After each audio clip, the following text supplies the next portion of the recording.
भाद्र मास के शुक्ल पक्ष की अष्टमी के दिन राधा अष्टमी का त्यौहार मनाया जाता है।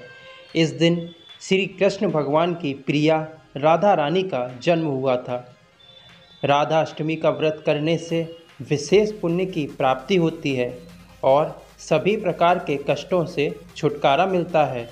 सुहागिन स्त्रियां अखंड सौभाग्य की प्राप्ति के लिए राधा अष्टमी का व्रत रखकर राधा रानी की विशेष रूप से पूजा करती हैं।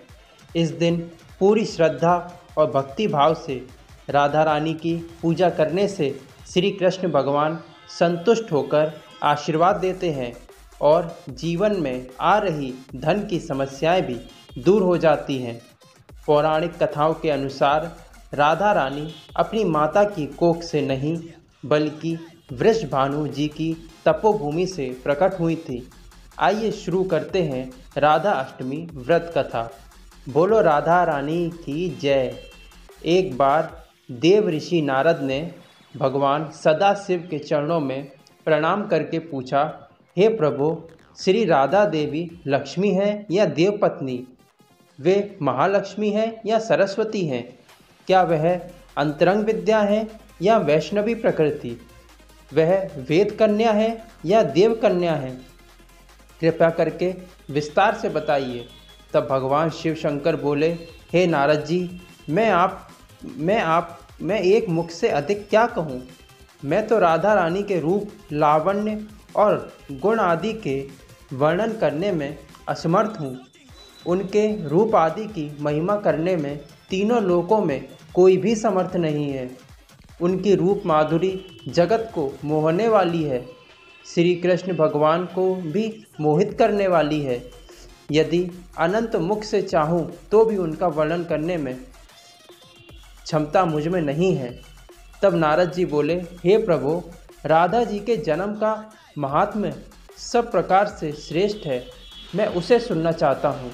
हे महाभाग, सभी व्रतों में श्रेष्ठ श्री राधा अष्टमी व्रत के विषय में मुझे बताएं। श्री राधा रानी का ध्यान कैसे किया जाता है? उनकी पूजा का क्या विधान है? तब शिव जी बोले, राधा रानी श्री कृष्ण भगवान के साथ गोलोक में निवास करती हैं।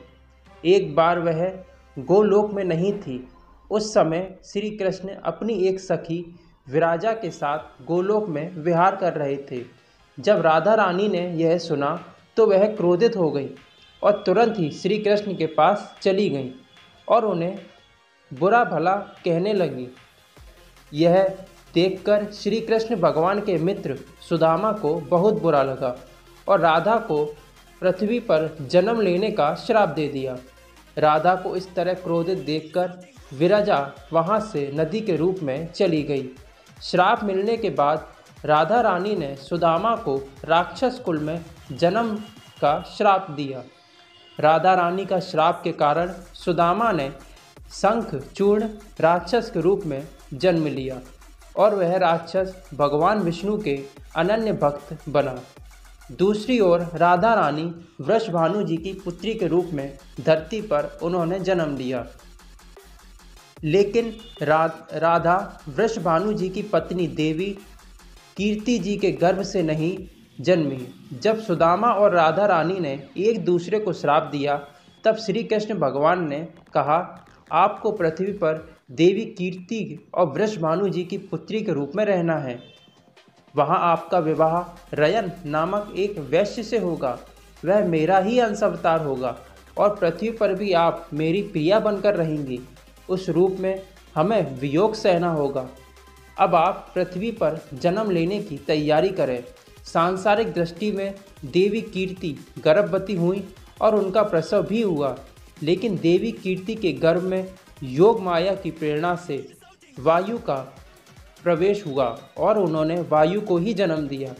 जब वह प्रसव पीड़ा से गुजर रही थी उस समय वहाँ एक अलौकिक शक्ति प्रकट हुई और सभी की आंखें बंद हो गईं। इतने में राधा रानी वहाँ कन्या के रूप में प्रकट हो गईं। तब वृषभानु जी और उनकी पत्नी कीर्ति ने राधा रानी का लालन पालन बड़े ही प्यार से किया।